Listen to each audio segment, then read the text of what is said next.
Delay করিয়ে করিয়ে করিয়ে করিয়ে 1,99,09,158 টাকার কাজ করার সুযোগ দিয়েছে। অর্থাৎ টেন্ডারটা ছেড়েছে, ঠিক আছে, থাকলো তাহলে প্রায় 1,30,00,000 টাকা, তাই তো? বাকি রইল।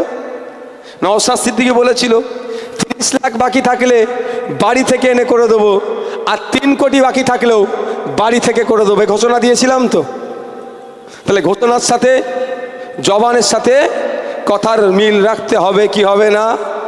হবে কি হবে না? 3,30,00,000 টাকার মধ্যে 1,99,09,158 টাকার কাজ টেন্ডার ছেড়েছে, কাজ হয়েছে। কিন্তু বাকি প্রায় 1 কোটি, আমি আরো 6,60,283 টাকার এক্সট্রা কাজ করে দিচ্ছি। আমার 3,30,00,000 ওপরে। ভালো করে বোঝার চেষ্টা করো, হিসাব নালে গুলিয়ে যাবে।